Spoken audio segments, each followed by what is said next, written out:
17 दिसंबर 2024 को Indian parliament में एक बिल पेश किया गया। ये बिल इतना गेम चेंजिंग, ट्रांसफॉर्मेटिव और कंट्रोवर्शियल है कि बीजेपी इसे इलेक्शन इतिहास का सबसे बड़ा बिल बता रही है। वन नेशन वन इलेक्शन के लिए देश को आगे आना होगा।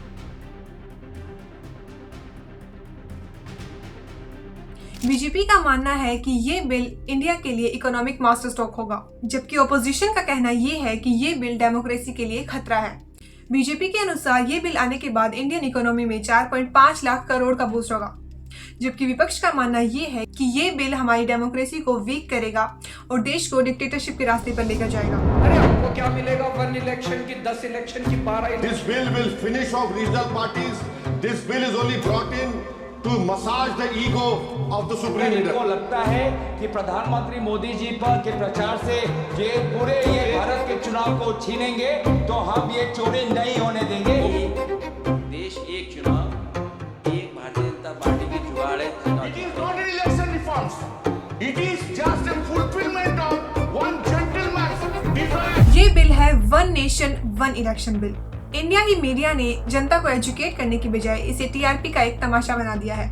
आइए आज की वीडियो में समझते हैं कि one nation one election bill क्या है, बीजेपी सही है या ऑपोजिशन सही है।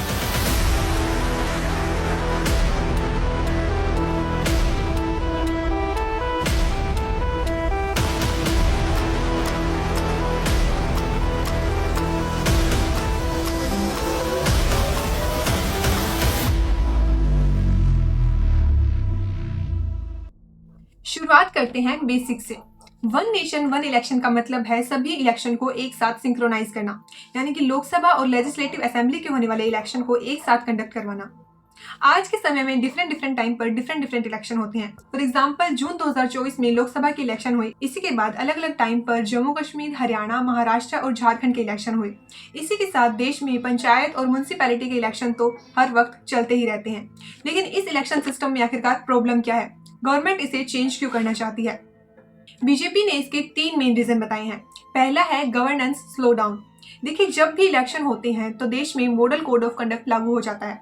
अब ये मॉडल कोड ऑफ कंडक्ट क्या है, आइए समझते हैं। मॉडल कोड ऑफ कंडक्ट ऐसी गाइडलाइंस है जो फ्री और फेयर इलेक्शन में मदद करती है। लेकिन जब देश में एमसीसी लागू हो जाता है तो उस दौरान पॉलिसी मेकिंग और डेवलपमेंट के कार्य रुक जाते हैं। इस दौरान देश में कोई भी नई गवर्नमेंट स्कीम लॉन्च नहीं की जा सकती, ना ही कोई नए डेवलपमेंट प्रोजेक्ट लागू किए जा सकते हैं। And this pose is not just for days but for months. 2017 की एक रिपोर्ट के अनुसार विवेक देबरॉय और किशोर देसाई का मानना ये है कि लोकसभा और स्टेट लेजिस्लेटिव इलेक्शन के कारण कुछ राज्यों में 7 महीनों से भी ज्यादा समय तक मॉडल कोड ऑफ कंडक्ट लागू रहा। इस दौरान पब्लिक इन्वेस्टमेंट भी स्लो डाउन हो जाती है। इसी के साथ स्कूल, हॉस्पिटल्स और रोड्स के लिए आने वाला फंड भी रुक जाता है। फॉर एग्जाम्पल महाराष्ट्र में कैंपेन, पोलिंग और गवर्नेंस पैरालिसिस के कारण 5 साल के टेन्योर में 300 दिन तक गवर्नेंस का कार्य रुका रहा। और दूसरा मेन रीजन है इलेक्शन कॉस्ट। 2019 के लोकसभा इलेक्शन की कॉस्ट थी 60,000 करोड़ रुपए, और इसमें अगर स्टेट लेजिस्लेटिव असेंबली और लोकल इलेक्शन का खर्चा जोड़ दिया जाए तो ये संख्या कहीं ज्यादा होगी। इसी के साथ सिक्योरिटी फोर्सेज और पुलिस को इलेक्शन में बिजी होना पड़ता है, स्कूल को पोलिंग स्टेशन में चेंज कर दिया जाता है और लोकल ऑफिशियल की ड्यूटी इलेक्शन में लगा दी जाती है, जिसके कारण गवर्नेंस सर्विसेज डिले हो जाती है और देश का सिस्टम वीक हो जाता है। तीसरा मेन कारण है पॉलिटिशियंस का फोकस। देखिए, जब रेगुलरली देश में इलेक्शन होते हैं तो पॉलिटिशियंस का फोकस गवर्नेंस पर ना होकर इलेक्शन पर होता है और इसका नुकसान उठाना पड़ता है देश के आम आदमी को। इसीलिए बीजेपी चाहती है कि देश में one nation one election implement हो, ताकि गवर्नेंस को काम करने का ज्यादा समय मिल सके, पॉलिटिशियंस का फोकस इलेक्शन पर ना होकर गवर्नेंस पर रहे और देश को 4.5 लाख करोड़ का फायदा हो सके। लेकिन जब ये बिल इतना परफेक्ट लग रहा है तो ऑपोजिशन इसके खिलाफ क्यों है? देखिए, पॉलिटिक्स में कुछ भी परफेक्ट या इजी नहीं होता है। आइए समझते हैं कि ऑपोजिशन का क्या कहना है। ऑपोजिशन ने इसके लिए कुछ चैलेंजेस पेश किए हैं, जिसमें से पहला चैलेंज है कॉन्स्टिट्यूशनल लीगल हर्डल। भारत में हर राज्य की लोकसभा असेंबली का टेन्योर अलग अलग है, तो इन्हें सिंक्रोनाइज कैसे किया जाएगा?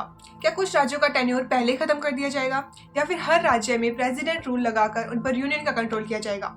ये दोनों ही ऑप्शन काफी डेंजरस और कंट्रोवर्शियल है। इस सपने को सच करने के लिए कॉन्स्टिट्यूशनल के कम से कम 5 आर्टिकल 83, 85, 172, 174 और 356 में चेंज करना होगा, और अगर 50% स्टेट्स अपना अप्रूवल देंगे तो ही अमेंडमेंट हो पाएगा।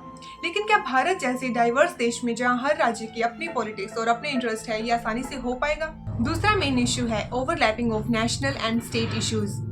हर राज्य की अपनी अलग पहचान, अपनी आवाज और अपनी समस्याएं हैं, लेकिन वन नेशन वन इलेक्शन में ये डर है कि नेशनल मुद्दों के शोर में राज्य की आवाज दब जाएगी। फॉर एग्जाम्पल 2014 के लोकसभा इलेक्शन में बीजेपी की लहर ने जीत हासिल की, तो हरियाणा के लेजिस्लेटिव असेंबली में बेरोजगारी और किसानों के दुख जैसे लोकल मुद्दे मोदी लहर के नीचे दब गए और रिजल्ट के अनुसार बीजेपी ने हरियाणा में भी झंडे गाड़ दिए। अगर तमिलनाडु का एग्जाम्पल ले तो जहां डीएमके और एआईडीएमके जैसी रीजनल पार्टीज जो लोगों के लिए कावेरी रिवर डिस्प्यूट और तुत्तुकुड़ी जैसे मुद्दों पर लड़ती है, लेकिन अगर एक साथ इलेक्शन होते हैं तो क्या ये मुद्दे महंगाई और राष्ट्रीय सुरक्षा जैसे राष्ट्रीय मुद्दों के सामने टिक पाएंगे? क्या तमिलनाडु और केरला जैसे राज्यों के किसान, मजदूर और छोटे व्यापारी अपनी आवाज उठा पाएंगे? ऑपोजिशन ये सवाल उठाती है कि अगर नेशनल पार्टी हर इलेक्शन को अपने कब्जे में कर लेगी तो क्या भारत के संविधान का संतुलन रह पाएगा? तीसरा मुद्दा है फ्रीक्वेंट इलेक्शन। देखिए, बार बार इलेक्शन होना भले ही महंगा है, लेकिन ये 5 साल के टेन्योर में सरकार को जनता के प्रति अकाउंटेबल ठहराता है। फॉर एग्जाम्पल यूपी के 2022 के लेजिस्लेटिव असेंबली के इलेक्शन में योगी आदित्यनाथ ने बहुमत के साथ जीत हासिल की, लेकिन वहीं 2024 के लोकसभा इलेक्शन में जनता ने अपना डिसअपॉइंटमेंट एक्सप्रेस किया। 2019 में बीजेपी को 62 सीट्स मिली, वहीं 2024 को सिर्फ 33 सीट्स मिली, जो ये दर्शाता है कि वोटर्स मिड टर्म इलेक्शन का यूज अपना डिसअपॉइंटमेंट एक्सप्रेस करने के लिए करते हैं और स्टेट और सेंटर के लिए अलग अलग पार्टी को चूज करते हैं। लेकिन वन नेशन वन इलेक्शन लागू हुआ तो 5 साल के टेन्योर में सिर्फ एक बार इलेक्शन होंगे और वोटर्स के पास अपनी आवाज उठाने का कोई ऑप्शन नहीं होगा। ऑपोजिशन का कहना है कि वन नेशन वन इलेक्शन हमें एफिशिएंसी तो देगा, लेकिन अकाउंटेबिलिटी छीन लेगा। देखिए, जनता के लिए चुनाव एक जरिया है अपनी आवाज उठाने का और सरकार को उनकी गलतियों का एहसास दिलाने का। लेकिन जब वन नेशन वन इलेक्शन में इलेक्शन सिर्फ 5 साल में एक बार होंगे तो क्या इंडियंस का लोकतांत्रिक अधिकार सुरक्षित रह पाएगा? सो इन मुद्दों को ध्यान में रखते हुए जब वन नेशन वन इलेक्शन के इतने सारे चैलेंजेस है तो बीजेपी का एग्जीक्यूशन प्लान आखिरकार है क्या? बीजेपी ने वन नेशन वन इलेक्शन को एग्जीक्यूट करने के लिए एक फेज प्लान बनाया है, जिसकी पहली फेज में लोकसभा इलेक्शन और स्टेट लेजिस्लेटिव असेंबली के इलेक्शन को सिंक्रोनाइज किया जाएगा। इसमें एक पोलिंग स्टेशन में एक वोटर 2 वोट देगा। एक वोट होगा एमपी के लिए जो यूनियन गवर्नमेंट को डिसाइड करेगा और एक वोट होगा एमएलए के लिए जो स्टेट गवर्नमेंट को डिसाइड करेगा। इसकी दूसरी फेज में लोकल बॉडी इलेक्शन को इस सिस्टम में लाया जाएगा, जिसका गोल है भारत के हर छोटे से छोटे इलेक्शन को इस सिस्टम के अंदर लाना, चाहे वो पंचायत के इलेक्शन हो, नगर पालिका या फिर कॉर्पोरेटिव इलेक्शन। ये इलेक्शन लोकसभा और लेजिस्लेटिव असेंबली के इलेक्शन के 100 दिन के बाद होंगे। अगर ये प्लान एग्जीक्यूट होता है तो भारत एक ऐसे सिंक्रोनाइज इलेक्शन का गवाह बनेगा जो हिस्ट्री में आज तक कभी नहीं देखा गया। लेकिन अगर आपको लगता है कि ये सब इजी होगा तो पॉलिटिक्स में कुछ भी इजी नहीं होता है। इसको एग्जीक्यूट करने के बाद भी भारत को अनेक चैलेंजेस का सामना करना पड़ेगा। आइए उन चैलेंजेस के बारे में जानते हैं। जैसे 2024 में लोकसभा की इलेक्शन हुई, इसी 5 साल बाद 2029 में, उसी 5 साल बाद 2032 में, इस तरह हर 5 साल बाद पूरे देश में इलेक्शन होंगे। लेकिन मान लीजिए 2024 में महाराष्ट्र की लेजिस्लेटिव असेंबली के इलेक्शन हुई, लेकिन वो 2029 से पहले ही 2027 में किसी कारण से डिसॉल्व हो जाती है, तो वहाँ होंगे मिड टर्म इलेक्शन। लेकिन मिड टर्म इलेक्शन के बाद जीतकर आई हुई गवर्नमेंट को एक 5 साल का फ्रेश टेन्योर ना मिलकर 2 साल का टेन्योर मिलेगा, ताकि इस अनएक्सपायर्ड टर्म को पूरा किया जा सके और 2029 में ये सिस्टम फिर से रीसेट हो जाएगा। इसी तरह हर 5 साल बाद ये सिस्टम स्मूथ और रीसेट हो जाएगा। लेकिन फिलहाल कर्नाटक की स्टेट असेंबली का टर्म 2023 से 2028 है, दिल्ली का टर्म 2025 से 2030 है और लोकसभा का टर्म 2024 से 2029 तक का है। तो इन सभी अलग अलग डेट्स को एक साथ एक कैलेंडर पे कैसे लाया जाएगा? इसके लिए बीजेपी ने अपना एक one time transition plan propose किया है, जो इन सारी मुश्किल को खत्म कर देगा। आइए समझते हैं कि बीजेपी का ये स्टेप बाय स्टेप प्लान क्या है और बीजेपी इसे रियलिटी में कैसे चेंज करना चाहती है। तो स्टेप 1 में एक अपॉइंटमेंट डेट डिसाइड की जाएगी। मान लीजिए 1 मई 2029 वो दिन है जब देश में जनरल इलेक्शन हो रहे हैं और इस दिन नई लोकसभा शपथ ले रही है। इसी दिन प्रेसिडेंट एक ऑफिशियल नोटिफिकेशन जारी करते हैं जो इस दिन को अपॉइंटमेंट डेट घोषित करता है।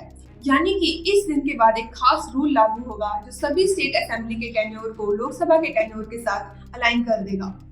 लेकिन सवाल ये है कि इसे आखिरकार इम्प्लीमेंट कैसे किया जाएगा। इसके लिए टर्म एक्सटेंशन और अर्ली टर्म एंड का यूज किया जाएगा। फॉर एग्जाम्पल कर्नाटक की लेजिस्लेटिव असेंबली के इलेक्शन 2028 में होने थे, लेकिन न्यू रूल के अकॉर्डिंग उनके इलेक्शन 2029 में होंगे। यानी कि कर्नाटक असेंबली को 1 साल का एक्सटेंशन दिया जाएगा ताकि उनके इलेक्शन लोकसभा के इलेक्शन के साथ सिंक हो सके। ये हुआ टर्म एक्सटेंशन। वहीं दूसरी तरफ दिल्ली की लेजिस्लेटिव असेंबली के इलेक्शन 2030 में होने थे, लेकिन नए रूल के अकॉर्डिंग उसके इलेक्शन 2029 में ही हो जाएंगे। यानी कि दिल्ली की स्टेट असेंबली के टर्म को 1 साल कम कर दिया जाएगा। इसे कहा जाएगा अर्ली टर्म एक्सटेंशन। इसी तरह सभी स्टेट असेंबली के टेन्योर को कम या ज्यादा करके उन्हें लोकसभा के साथ सिंक किया जाएगा। और यदि कोई लोकसभा असेंबली पहले ही डिसॉल्व हो जाती है तो मिड टर्म इलेक्शन का यूज किया जाएगा, लेकिन इसमें भी एक नया रूल लागू होगा।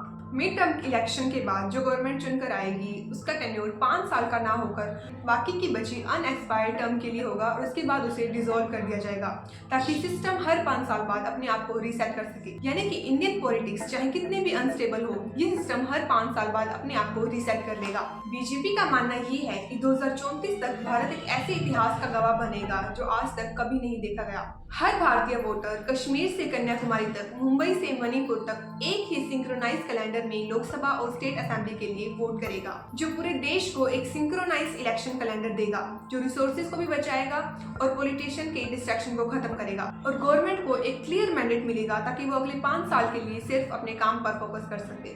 लेकिन दोस्तों, इस सिस्टम में भी एक बहुत बड़ी समस्या है।